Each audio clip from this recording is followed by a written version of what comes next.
नमस्कार, मी हेमंत देसाई ऑफिशियल मध्ये आपलं मनापासून स्वागत. आजही आपल्याला झुरळावरती बोलायचं आहे, कारण झुरळ हे आता सध्या फार लोकप्रिय झालेलं आहे. आणि अभिजित दिपके यांनी जी काय कॉक्रोच पार्टी स्थापन केलेली आहे, त्याला 1 कोटीच्या वर त्याला फॉलोअर्स मिळालेले आहेत. भारतीय जनता पक्ष किंवा काँग्रेस पक्ष यांच्यापेक्षाही जास्त फॉलोअर्स. मग अभिजितचं अकाउंट हॅक करण्यात आलं, त्यांनी नवीन अकाउंट काढलं, त्याला प्रचंड रिस्पॉन्स मिळाला आणि वगैरे वगैरे. हे सगळं जे आपल्याला माहिती आहे ते मला थोडक्यात फक्त त्याचा उल्लेख केला. परंतु अभिजितने जे सांगितलेलं आहे त्याची इच्छा काय. अभिजित हा बॉस्टनला आहे आणि त्यांनी म्हटलंय की त्याच्या वेबसाईटवर की हा असा लोकांचा राजकीय पक्ष असेल की CJP जे नाव आहे त्याचं, ज्यांना व्यवस्थेने कधीच विचारात घेतलं नाही. हा ग्रुप आहे, राजकीय पक्षाने ग्रुप आहे आणि त्याच्या कोणताही प्रायोजक नाही माझा. आणि हा हट्टी समूह आहे. तरुण हा हट्टी असतो, तो आपल्या तत्वांसाठी पेटून उठलेला असतो आणि हटत नाही मागे, म्हणून हट्टी लोकांचा समूह. आणि त्यात म्हणलंय की स्वतःला हा जो काय वर्ग आहे तो बेरोजगारांचा आवाज आहे आणि सेक्युलर, सोशलिस्ट, डेमोक्रेटिक आणि लेझी अशा लोकांचा हा समूह आहे. कॉक्रोच जनता पार्टीने पक्षात सामील होण्यासाठी 4 आवश्यक पात्रता ठेवल्या आहेत. जो बेरोजगार असेल, जो आळशी असेल, जो सतत ऑनलाईन असेल आणि जो प्रोफेशनली कुठलाही गाराण असेल तर तो तक्रार करण्याची ज्याची क्षमता आहे. आणि जाहीरनाम्यामध्ये 5 मोठी आश्वासनं दिली. जर CJP सत्तेत आले तर कोणत्याही निवृत्त सरन्यायाधीशांना राज्यसभेत पाठवण्यासारखे बक्षीस राजकारण, म्हणजे ज्याला म्हणतात की ज्यांनी मदत केली आपल्याला त्याला बक्षीस द्यायचं काहीतरी. आपल्याला माहिती की गोगोई वगैरे हे सरन्यायाधीश होते आणि मग त्यांना ही अशा प्रकारची बक्षिसे मिळाली. कोणतेही वैध मत हटवल्यास मुख्य निवडणूक आयुक्तांविरुद्ध UAPA अंतर्गत कारवाई केली जाईल. राहुल गांधी आज ज्याला गद्दारी म्हणतात किंवा संविधानाचा अपमान करणारं कृत्य समजतात, ते असं की व्होट चोरी. आणि व्होट चोरी जर निवडणूक आयुक्तांच्याच आशीर्वादाने होत असेल तर त्यांच्या मुसक्या वळल्यापेक्षा थेट यांनी मागणी केली अभिजित. आणि महिलांना केवळ 33% नव्हे तर 50% आरक्षण दिले जाईल. अंबानी आणि अदानी समूहाशी संबंधित सर्व माध्यम संस्थांचे परवाने रद्द करण्याची घोषणा करण्यात आली आहे. म्हणजे आम्ही करू जेणेकरून स्वतंत्र माध्यमांना जागा मिळेल. जर एखाद्या आमदाराने किंवा खासदाराने पक्षांतर केले तर त्याला निवडणूक लढवण्यापासून रोखण्यात यावे आणि पुढील 20 वर्षापर्यंत त्याला कोणतेही सार्वजनिक पद दिले जाता कामा नये. अशा प्रकारच्या भावना, अशा प्रकारच्या मागण्या अभिजितच्या पक्षाने व्यक्त केलाय. त्याच्या आईवडिलांना भीती वाटते की आता त्याला त्रास दिला जाईल जेव्हा तो देशात येईल तेव्हा, आणि ही शक्यता काही नाकारता येत नाही. आता या प्रकारची ही जे आंदोलन ही दडपून टाकायची, ही आपल्याकडची परंपरा नाही, सगळ्या जगातली परंपरा आहे. आणि आज आता आपल्याकडे ते सुरू होत आहे. अशा जेव्हा गोष्टी घडतात, जेव्हा व्यवस्था तरुणांचा आवाज ऐकत नाही, भ्रष्टाचार प्रचंड प्रमाणात होतो, क्रोनी कॅपिटलिझम, म्हणजे काही मोजक्या भांडवलदारांचेच खिसे भरले जातात, त्यांनाच कंत्राट दिले जातात. केवळ मीडियाला हाताशी धरून एक प्रकारचा असा प्रचार केला जातो की सगळं छान होतंय, सगळं छान आहे, सगळं छान आहे, कोणाची काहीही तक्रार नाही. आणि फॅसिझम जेव्हा निर्माण होतो व्यवस्थेमध्ये, त्यामध्ये म्हणजे संपूर्ण एकाधिकारशाही असते. विरोधी स्पेसच खलास केली जाते, खतम केली जाते. अशा प्रकारचं वातावरण आता देशात आहे. हे नाकारण्याचं कारण नाही. दुर्दैवाची गोष्ट आहे अशी की विरोधी पक्ष सशक्त नाहीये. नाहीतर इतके मुद्दे आहेत की आता बघा, अभिजितने मागणी केली की नीट परीक्षेच्या प्रकरणामध्ये धर्मेंद्र प्रधान यांची हकालपट्टी केली जावी, तीच राहुल गांधींनी केलेली आहे. राहुल गांधींनी असं म्हटलेलं होतं की पेट्रोल डिझेलची महागाई होणार, पण निवडणुकीसाठी ते थांबवण्यात आलं. आता गंमत सांगतो कशी आहे की ज्यावेळी ही महागाई अन्य देशामध्ये पेट्रोल डिझेलचे दर वाढवले जात होते, तेव्हा आमच्याकडे कसे वाढवले नाहीत आणि मोदी हे सामान्य माणसाची कशी काळजी घेतात, असं देवेंद्र फडणवीसांपासून ते अमित शहा असतील किंवा योगी आदित्यनाथ हे सगळे सांगत होते. आता जेव्हा भाववाड यांनी निवडणूक झाल्यावरती केली, तर आता काय म्हणतात की सगळ्या देशात सगळ्या जगात केलेले भाववाढ, आणि तरी सुद्धा आता हे करणं अपरिहार्य आहे.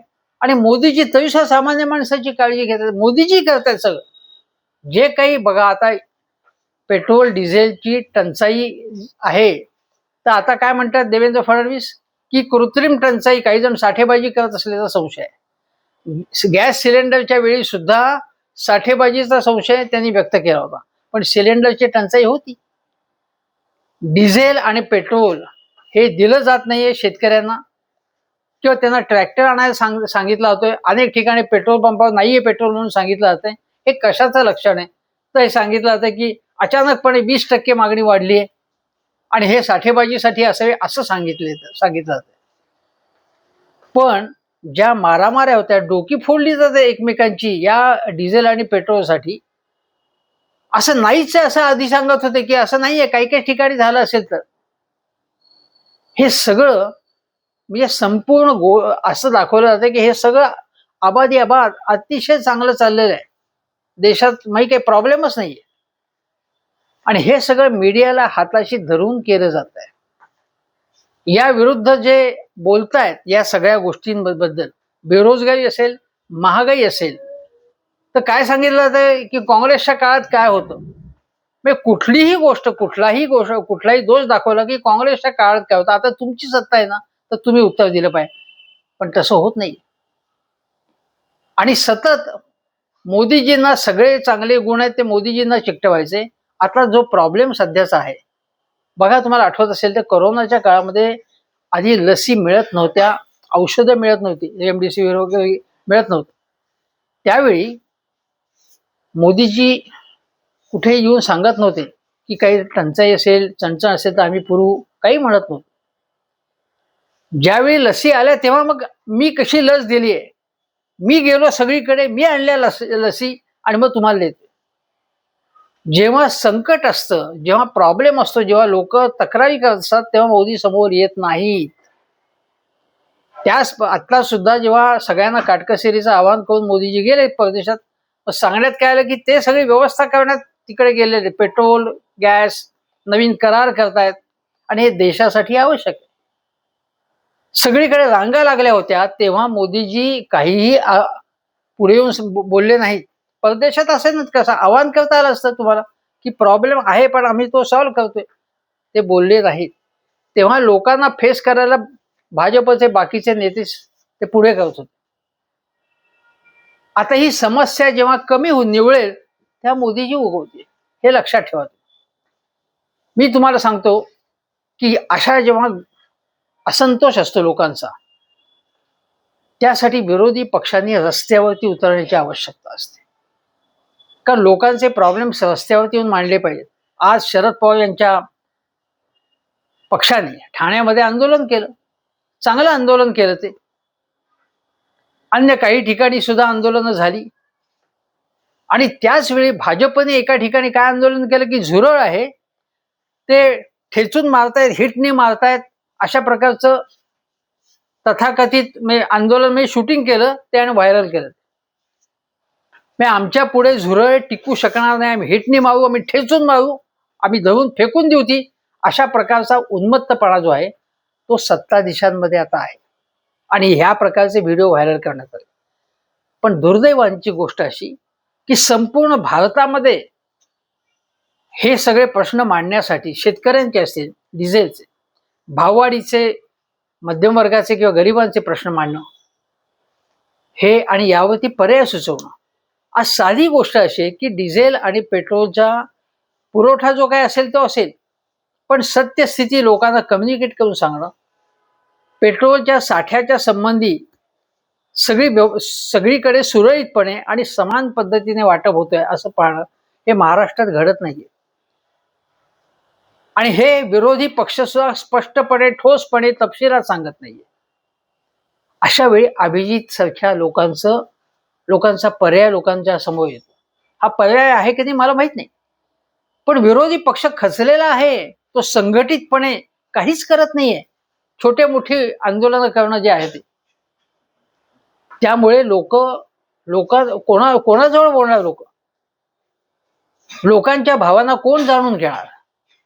अशा वेळी कलावंतांनी पुढे येणं आवश्यक असतं. मला आठवते की आणीबाणीच्या अगोदरचा काळ जो अस्वस्थतेचा होता, त्या काळामध्ये अमोल पालेकर यांनी जुलूस हे नाटक आणलं. जुलूस या नाटकामध्ये आविष्कार स्वातंत्र्य, अभिव्यक्ती स्वातंत्र्य, विरोधी पक्षांना कसं दडपलं जात आहे किंवा समाजावरती कसा एक प्रकारचा अन्याय केला जातोय आणि सत्ता कशी असते याचं एक विदारक दर्शन घडवलं होतं आणि ते नाटक गाजलं होतं. आणीबाणीचा विषय मांडणारी अनेक नाटकं आली, पथनाट्य आली. कुठल्याही चळवळीत या गोष्टी आवश्यक असतात. आणि मी आज एक कविता बघितली की जी कविता अतिशय इंटरेस्टिंग आहे. सॅबी परेरा हे मराठीतले एक चांगले उपरोधिक लिखाण करणारे लेखक आहेत. त्यांची पुस्तकं सुद्धा आहेत, काही त्यांचे कॉलम्स आहेत, ते ब्लॉगर आहेत. आणि त्यांनी एका कवितेचा मालवून टाक दीप ही जी सुरेश भटांची कविता, ज्याचं गाणं आपल्याला माहिती आहे, त्याचं एक विडंबन गीत त्यांनी एक तयार केले जे आजच्या काळाला लागू आहे. सॅबी परेरा याने अतिशय उत्कृष्टपणे हे गीत लिहिलेलं आहे, ते मी ऐकवतो. बघा, झटकून टाक झुरळ, हलवून अंग अंग, घोणसा किती दिसात आलाय कुणी दबंग, ट्विटवून फुल्या फुल्यात घाली कुणी शिव्या, ट्विटून फुल्या फुल्यात घाली कुणी शिव्या, हाय तू काटू नकोस त्यांचा उडता पतंग, गार गार युरोपी हवेत फिरून ये मजेत. आता कोण फिरून आला आपल्याला माहितीच आहे. डेटिंग करून टॉफ्या वाटून उधळून रंग, साम दाम दंड भेद काही तुला वर्ज नसे, झुरळाचा कर गेम वा घे त्याला संग, ही आहे नवीन क्रांती की पिल्लू आहे तुझेच, की धरेल हाही उद्या अण्णांचाच पंथ. हे प्रश्न आहेत लोकांच्या मनात. आहे हा तुझाच घास जैसे पचविले 50, सुरू होण्याआधीच कर खतम ही जंग. आणि ही जंग खतम करण्याचा प्रयत्न बघा, इन्स्टा वगैरे किंवा हॅक झालं त्याच्यावरती कारवाई करण्याच्या त्या हालचाली सुरू झाल्या. मग याला कोणाची मदत आहे? अभिजितला. त्याच्या मागे कोण आहे? हे सगळे राष्ट्रद्रोही कसे आहेत वगैरे वगैरे प्रचार सुरू झाला. हा होतोच, आणि हा भारतीय जनता पक्षाचा सध्याचा धर्म आहे. परंतु तरुणांचे प्रश्न मांडायला नकोत. हा जो नीट मधला भ्रष्टाचार जो आहे, सातत्याने पेपर फुटतात. आता केवळ नीटचे, अगोदर किती ते पेपर फुटीच्या गोष्टी झाल्या. परीक्षा रद्द कराव्या लागतात अनेकदा. क्लासेसची दादागिरी चालू आहे. क्लासेस आणि राजकारणी यांचा भ्रष्टाचार आहे. अनेक उद्योगपतींना ज्या प्रकारे त्यांच्यावरती मेहरनजर केली जाते, असे अनेक प्रश्न आहेत. हे सांगायला नको का कोणी? याबद्दल बोलायला नको कोणी? मला आठवतंय आणीबाणीच्या अगोदर 1973 मध्ये ज्यावेळी गुजरातमध्ये चिमणभाई पटेल काँग्रेसचे होते सरकार, चिमणभाई पटेल यांचं सरकार होतं, ते प्रचंड भ्रष्ट सरकार होतं. मग विद्यार्थी मैदानात उतरले, मोर्चे, निदर्शनं याला उदाहरण आलं. विद्यापीठ कॉलेज बंद केली त्यांनी, आणि एवढी मागणी केली की यांनी चिमणबाईंना खाली खेचा, विधानसभा विसर्जित करा. शेवटी या मागण्या मान्य कराव्या लागल्या इंदिरा गांधींना. हे नवनिर्माण आंदोलन, त्याला जयप्रकाश नारायण यांनी पाठिंबा दिला. पुढे हे बिहारमध्ये आंदोलन चालू झालं. तिथे अब्दुल गफूर म्हणून काँग्रेसचेच मुख्यमंत्री होते, त्यांची राजवट अशी होती, स्पष्ट होती. आणि मग त्यांच्यावरती कारवाई करा अशा प्रकारच्या मागण्या झाल्या. जयप्रकाशजींनी त्याचं नेतृत्व केलं. हे पुढे सगळीकडे हे पसरलं आंदोलन. आणि 1974 मध्ये रेल्वे आणि इंडियन एअरलाइन्सचं आंदोलन हे इंदिरा गांधींनी मोडून काढलं. त्यावेळी कसं होतं की टंचाई, महागाई, सत्तेचा गैरवापर, भ्रष्टाचार, कॉलेजमधला भ्रष्टाचार, हे सगळे प्रकार होते. आणि काँग्रेसनी या लोकांना सगळ्यांना देशद्रोही, फॅसिस्ट असं ठरवलं. आज जे मोदी सरकार जे विरोध करतील त्या फॅसिस्ट, देशद्रोही म्हणतं ना, त्या प्रकारचं. आणि इंदिराजींनी या आंदोलनाचा हेतू लक्षात घेऊन त्यांच्याशी चर्चा करावी अशी सूचना कोणी केली की त्यावेळी जे तरुण तुर्क म्हटले जात होते काँग्रेसमध्ये, कृष्णकांत होते, चंद्रशेखर होते, मोहनदास येसो होते, यांनी सांगितलं की तुम्ही चर्चा करा त्यांच्याशी. नरोरा म्हणजे उत्तर प्रदेशामध्ये काँग्रेस अधिवेशन झालं होतं, इंदिराजींनी फेटाळून लावलं ते. आणि पुढे काय झालं की इंदिराजींची सत्ताच गेली म्हणत, कारण त्यांच्या विरोधात एक जजमेंट आलं आणि त्यांना मग जावं लागलं. आणि मग जावं लागलं म्हणजे जावं लागू नये म्हणून त्यांनी आणीबाणी लादली. मग हा सगळा प्रकार आपल्याला माहिती आहे. ज्यावेळी त्यांच्या विरोधात न्यायालयाने निर्णय दिला, अलाहाबाद न्यायालयाने, तेव्हाच इंदिरा गांधींची सत्तेवर राहण्याची लेजिटिमसी संपलेली होती. मग त्यांनी आणीबाणी आणली. हा इतिहास आहे. त्यावेळी जे जयप्रकाश नारायण यांच्या बरोबर होते, त्यामध्ये समाजवादी होते, पण संघवाले होते, जनसंघवाले होते, जे म्हणजे आज भाजप म्हणतो आपण, तो जनसंघाचे लोक होते. मग तुम्ही चिमणभाई पटेल सरकारच्या विरुद्ध, अब्दुल गफूर यांच्या सरकारविरुद्ध आंदोलन केलं, इंदिरा गांधींविरुद्ध आंदोलन केलं. त्यावेळी त्याला देशद्रोह म्हणायचं नाही, ते राष्ट्रवादी आंदोलन म्हणायचं का ते? इंदिरा गांधीचं तशीच भावना होती की तुम्हाला परदेशातनं मदत मिळते, कोणतरी तुमच्या मागे आहे. अमेरिकेची CIA ची मदत आहे की इंदिरा गांधीचं सरकार नकोय अमेरिकेला, कारण इंदिरा गांधीचं सरकार हे अमेरिकेच्या बाजूने, सोव्हिएट रशियाच्या बाजूचं आहे. अशा प्रकारच्या गोष्टी बोलल्या जात होत्या. मग त्यावेळी जे तुम्ही करत होतात आंदोलन, ते देशद्रोही नव्हतं. ते काही टूलकिट म्हणतात, ते तसं काही नव्हतं. त्यांना परदेशाची मदत नव्हती. मग आता जे आंदोलन चालू आहे तुमच्या विरोधात, त्याला का बदनाम करता तुम्ही? अभिजित असेल, दिपकी असेल, राहुल गांधी असतील, कुठे आम आदमी पक्षाचे लोक आंदोलन करत असेल, कोणीही करत असेल, त्याला तुम्ही मात्र बदनाम करता अशी पद्धत. तर गोष्ट अशी की आपण जर इतिहास पाहिला आत्ताचा, अलीकडचा सुद्धा, तर जेन झीला तुम्ही अशा प्रकारे दाबून ठेवू शकत नाही हे दिसतंय. म्हणजे शेजारी आता नेपाळमध्ये काय झालं होतं की सतत सरकार बदलत होती. सगळे पंतप्रधान हे सगळे करप्ट होते. कोणी कशी एकमेकाशी तडजोड करत होती. तडजोड यांनी त्याला खेचायचं, मग दुसरा बसणार, आणि सगळेजण पैसे खात होते. शिवाय त्यांचे जे मुलं होती राजकीय नेत्यांची, नेपोकिड्स, त्यांच्या विरोधामध्ये त्यांचे चंगळवाद लोक बघत होते.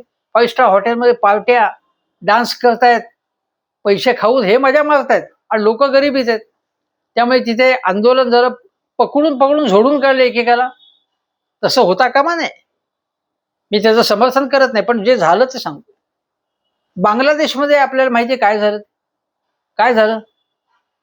ज्या इटलीमध्ये एक जे मेलडी चॉकलेट मोदीजींनी खिलवलं, त्या मेलोनीच्या इटलीमध्ये, तिथे बेपे ग्रिलो म्हणून कॉमेडियन आहे.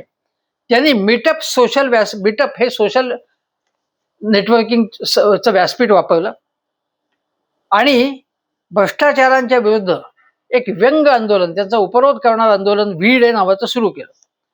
त्याच्यातनं मग त्याचा 5 स्टार हा मुवमेंट हा पक्ष स्थापन झाला, जो 2013 मध्ये दुसऱ्या क्रमांकावरती होता. मतं म्हणजे इतक्या सीटा मिळाल्या.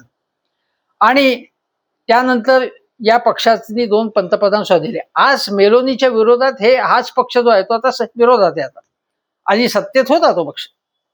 स्पेनमध्ये काय झालं 2011 मध्ये की अशीच एक चळवळ, 15M अशी काहीतरी चळवळ सुरू झाली 2011 मध्ये. बेरोजगारी, भ्रष्टाचार असे मुद्दे होते. मग पोडेमोस हा एक प्राध्यापक वगैरे जे होते, शिक्षक, प्राध्यापक, यांनी एक पक्ष स्थापन केला. त्यांना निवडणुकीत यश मिळालं, ते सरकारमध्ये सुद्धा गेले. ग्रीसमध्ये काय झालं 2010 साली आर्थिक संकट आलं होतं. मला आठवतंय की एक 15-16 वर्षापूर्वी ग्रीसमधनं जी मंदी आली ती सगळ्या युरोपात आणि नंतर सगळ्या जगात पसरली. त्यामुळे 2008 पासूनच मंदीचं वातावरण सुरू झालं होतं. पण ग्रीसमध्ये 2010 मध्ये फार प्रॉब्लेम झाला. त्यावेळेला मी एका दीर्घ लेख लिहिला होता एका दिवाळी अंकात. त्या ग्रीसमधल्या आर्थिक संकटाचं नेतृत्व सिरिझा या एका लहान पक्षाकडे आणि मग त्यांचा पंतप्रधान झाला सिप्रास म्हणून पंतप्रधान सुद्धा झाला ग्रीसमध्ये. मग या सगळ्या गोष्टी आपण झाल्या त्या झालेल्या आहेत. म्हणजे या जेन झीला कुठेही असेल ते असं यश मिळू शकतं. म्हणजे जेन झीकडे दुर्लक्ष करा, त्यांना कोण विचारते, त्यांच्या मागे कोण आहे, असं म्हणून चालणार नाही. आज गोष्ट अशी आहे की ज्यावेळी समाजामध्ये एक विद्रोहाचं वातावरण सत्ताधाऱ्यांच्या विरुद्ध तयार होतं, त्यावेळी त्याला जर कुठल्याही विरोधी पक्षाने आवाज दिला नाही, सशक्त व्यासपीठ दिलं नाही त्याला, किंवा त्यांचे प्रॉब्लेम्स मांडले नाहीत, तर जसा नदीचा प्रवाह असतो ना की इकडे घुसायला बघतो, तिकडे नाही, मला दुसरीकडे वाट करतो, तशा प्रकारे हे तरुण तरुणी जे आहेत त्यांची अस्वस्थता कुठे ना कुठेतरी प्रकट होते. आणि त्याला प्रतिसाद जर सत्ताधाऱ्यांनी योग्यपणे दिला नाही, संवेदनशीलतेने त्याच्याकडे पाहिलं नाही, त्याचा उपहास केला, त्यांचा तिरस्कार केला, त्यांच्याकडे त्यांना बघितलंच नाही त्यांच्याकडे, तर मात्र सत्ताधाऱ्यांना जड जाऊ शकतं. आज अशी गोष्ट आहे की तुम्ही कुठल्याही सोशल मीडिया साईट्सवर बघा, यूट्यूबवरती बघा, आज पंतप्रधान नरेंद्र मोदींची जी शैली आहे, कार्यशैली, त्याच्या विरोधात प्रचंड असंतोष आहे. सरकारचं ज्या प्रकारचं वर्तन आहे, म्हणजे सरकार काय करते की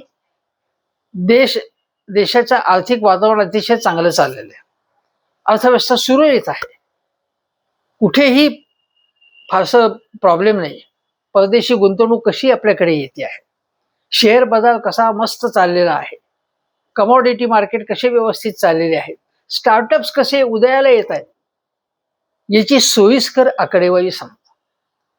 पण अनेक स्टार्टअप बंद होत आहेत. शेअर बाजार जो परदेशातून येणारा पैसा निघून गेलेला आहे. युद्धामुळे परदेशात ज्या विशेषतः आखाती देशामध्ये जे तरुण होते त्यांच्या नोकऱ्या गेलेल्या आहेत, व्यवसाय गेलेले आहेत, ते परत येतात इकडे. इथेही काही नाही त्यांना आशादायक चिन्ह. अमेरिकेमधले सुद्धा जे लोक आहेत त्यांचे व्हिसाचे, ग्रीन कार्डचे अनेक प्रश्न निर्माण झालेले आहेत. शिवाय अमेरिकेने ज्या प्रकारचं व्यापारी करार करण्याचा प्रयत्न केला की ज्या प्रकारचे निर्बंध आणलेले, त्यामुळे जगाप्रमाणे भारतापुढे प्रश्न निर्माण झाले. भारताच्या जीडीपीचा दर जो आहे तो कमी झालेला आहे. भारतामधली गुंतवणूक जी आहे, परदेशी थेट गुंतवणूक, म्हणजे इथे कारखाने किंवा उद्योग स्थापन करण्यासाठी जो पैसा भांडवल गुंतवणूक येते तो ओघ सुद्धा परत तिकडे चाललेला आहे. त्यामुळे एकीकडे महागाई आहे, दुसरीकडे गुंतवणूक कमी झाल्यामुळे देशातले उद्योगपती सुद्धा इथे गुंतवणूक कमी करतायत. त्यामुळे रोजगार येणार कुठून? नुसत्या फिगर्स टाकून आणि आम्ही हा पूल केला, आम्ही तो पूल केला, असं करून उपयोग नाही. मुळात इथे नोकऱ्याच नवीन तयार होत नाहीयेत, आहेत त्या कमी होत आहेत. आणि शिवाय महागाईमुळे लोकांना निर्वाह करणं जड झालं. पाव, दूध, भाज्या, फळं सगळं महाग झालेलं आहे. अन्नधान्य महाग झाले आणि शेतमालाला भाव मिळत नाही. शेतकरी अस्वस्थ आहे. असंघटित क्षेत्र हे उद्ध्वस्त होत चाललेले आहे. तिथे पुरेसा पगार, वेतन कमी असतं. तिथे अनेक धंदे बंद पडण्याच्या ह्याच्यात आलेले आहेत. स्टार्टअप्सचे सुद्धा अनेक प्रॉब्लेम आहेत. फक्त सक्सेस स्टोरी तुमच्या पुढे येतात. आणि नवीन जे भारतामध्ये असं वातावरण पोषक नसल्यामुळेच भारतातली गुंतवणूक परदेशात जाते किंवा भारतातले उद्योगपती कमी गुंतवणूक करतात. त्यामुळे केवळ प्रचार केला, नुसता उत्तम प्रचार केला, जाहिराती दिल्या वर्तमानपत्रात, वेबसाईटवरती, टेलिव्हिजनवरती, त्याच्यामुळे फील गुड वातावरण निर्माण होतं. जे 2004 मध्ये काय झालं होतं, वाजपेयींच्या काळात असंच तेजस्वी भारत, फील गुड म्हणजे सगळं छान चाललंय, ऑल इज वेल असं सांगितलं जात होतं. प्रत्यक्षात तसं नव्हतं. आणि म्हणून मग 2004 मध्ये भारतीय जनता पक्षाचा पराभव झाला. त्यामुळे केवळ प्रचारामुळे, जाहिरातबाजीमुळे, इव्हेंटमुळे आणि एक सगळ्या यंत्रणांचा दुरुपयोग करून सगळ्यांना आपल्याकडे घेतल्यामुळे प्रत्यक्ष जो प्रॉब्लेम्स असतात ते सॉल्व्ह होतात असं नाही. लोकांचे प्रश्न, लोकांचे दुःख ही तुम्ही समजून घेतली पाहिजे. सत्ताधारी ते समजूनच घेत नाहीत, ते नाकारतात आहेत. काही दुःखच नाहीये, काही प्रश्न नाही, संकट नाही आहेत. आणि काहीही तुम्ही काळजी करू नका, आम्ही आहोत, मोदीजी आहेत, फडणवीस आहेत असं सांगितलं जात आहे. हा सगळा प्रचारी भाग आहे. अंग दुखतंय, अंग ठणकतंय, आतून वेदना होत आहेत. पण समजा पाहुणे घरी आले तर आपण काय म्हणतो, नाही असं व्यवस्थित चाललंय, छान आहे तब्येत, नाही काही प्रॉब्लेम नाही. पण पाहुणे गेल्यानंतर पुन्हा त्या वेदनांचा सामना करायला लागतो. आणि वेदनांचा सामना करायचा म्हणजे काय, की नेमक्या वेदना आहेत मला हे मान्य करायला लागतं आणि मग डॉक्टरकडे जायला लागतं. आज या सरकारकडे आर्थिक डॉक्टर नाही आहे चांगला, आर्थिक व्यवस्थापन कोलमडलेलं आहे, केवळ प्रचाराच्या बळावरती चाललेलं आहे. प्रचंड बेकारी आहे, प्रचंड महागाई आहे, प्रचंड भ्रष्टाचार आहे. केवळ ठराविक उद्योगपतींची धन केली जाते, कंत्राटदारांची धन केली जाते आहे आणि 5 स्टार कार्यालय एक महाशक्ती स्थापन करते. सामान्य माणसांना काय मिळालंय? मग सामान्य माणसांनी बोलायचं नाही? सामान्य माणसाच्या वतीने विरोधी पक्ष सुद्धा काही फारसे बोलत नसतील तर अभिजित दीपके नावाचा एक तरुण पुढे येतो. त्याच्यात काही साध्य नाही तर आणखीन कोणीतरी पुढे येईल. एखादा कॉमेडियन किंवा एखादा ज्याला म्हणतो स्टँडअप कॉमेडियन पुढे येईल. एखादा कवी संपत सरळसारखा पुढे येऊन लोकांचे प्रश्न मांडेल. एखादा लेखक मागेल, नाटककार मांडेल, कलाकार मांडेल, किंवा एखादा कुठलीही पार्श्वभूमी नसला नवीन तरुण किंवा तरुणी ही रस्त्यावर येऊन काही प्रश्न मांडेल, अशी आशा आहे. तरुणांचा आवाज दाबता येत नाही. तरुणांना झुरळ म्हटलं तरी झुरळ हे पटकन सरळ होणार नाही. झुरळ हे सतत मुकाबला करतं. म्हणजे तुम्ही खूप वेळा हिट मारायला लागते, पेपर घेऊन थाड थाड थाड थाड मारायला लागतं, तरी सुद्धा झुरळ निसटून जायचा प्रयत्न करतो. त्यामुळे सामान्य माणसाला सत्ताधाऱ्यांनी झुरळ म्हटलं म्हणून त्याला सरळ करता येईल असं नाही. धन्यवाद.